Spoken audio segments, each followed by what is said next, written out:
গাজায় খাদ্য সংকট তীব্র আকার ধারণ করেছে। চলমান যুদ্ধের জন্য এই মুহূর্তে গাজার সীমান্ত বন্ধ রাখা হয়েছে, যার কারণে সব রকমের আমদানি রপ্তানি বন্ধ থাকায় ময়দা ও জ্বালানির অভাব দেখা দিয়েছে। ফলে সব মিলিয়ে এক ভয়াবহ দুর্ভিক্ষের আশঙ্কা দেখা দিয়েছে গাজায়। গাজায় ঘন্টার পর ঘন্টা বেকারির সামনে খাবারের জন্য লাইনে দাঁড়িয়ে অপেক্ষা করেছে গাজার স্থানীয় বাসিন্দারা।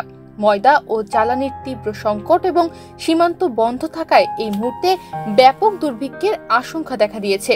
ফুটেজে দেখা যাচ্ছে গাজার নারী ও শিশুরা রুটি কেনার জন্য লাইনে দাঁড়িয়ে আছে এবং দোকানের কর্মীরা ভেতরে খাবার বানানোর কাজ করছেন। এ সময় গাজার এক নারী নিসরিন আবু ওবাইদা বলেন, আমি ভাড়া বাসায় থাকি, আমাকে দেখার কেউ নেই, আমার ভাড়াও বেড়ে গেছে। আমাকে আমার সন্তানদের খাওয়ানোর জন্য বারবার লাইনে দাঁড়াতে হয়। এখানে আমাদের খাওয়ার জন্য রুটি ছাড়া আর কিছু নেই। দিনের পর দিন আমাদের না খেয়ে থাকতে হয়। আমাদের জীবনের গল্প অনেক বড় আর এতটা বেদনাদায়ক যা শোনার মতো সময় কারণেই। ইসরায়েল গাজার সঙ্গে সংযোগকারী সীমান্তগুলো বন্ধ করে দিয়েছে, যার ফলে খাদ্য ও অন্যান্য পণ্য সরবরাহ বন্ধ রয়েছে। কারণ হামাসের সঙ্গে যুদ্ধবিরতির আলোচনা এই মুহূর্তে স্থগিত রয়েছে। ইসরায়েল দাবি করেছে যে তারা পর্যাপ্ত সাহায্য প্রবেশ করতে দিয়েছে, তবে জাতিসংঘের ওপর বিতরণের সমস্যার দায় চাপিয়েছে এবং হামাসকে ত্রাণ সরবরাহ দখল করার জন্য দোষারোপ করেছে।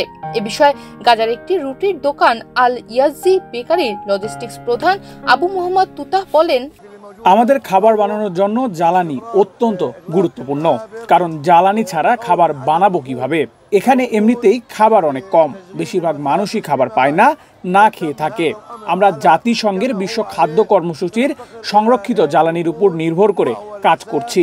এই মুহূর্তে আমাদের যে পরিমাণ খাবার এবং জ্বালানি মজুদ রয়েছে তা দিয়ে মাত্র 5 দিন চলতে পারবো। এরপর কি হবে আমরা কেউই জানি না। এভাবে যদি 5 দিন সীমান্ত বন্ধ থাকে তাহলে চরম দুর্ভিক্ষ হবে দেশে এবং তা হবে ভয়াবহ। জাতিসংঘের ত্রাণ ও কর্মসংস্থান সংস্থা সহ মানবাধিকার সংস্থাগুলো এ সম্পর্কে জানিয়েছে গাজায় খাদ্য সংকট ক্রমশ তীব্র হচ্ছে। গাজার সরকারি তথ্য অফিসও সতর্ক করেছে, বিশেষ করে শিশু ও বৃদ্ধদের মধ্যে দুর্ভিক্ষ ও অপুষ্টি ছড়িয়ে পড়ার আশঙ্কা রয়েছে।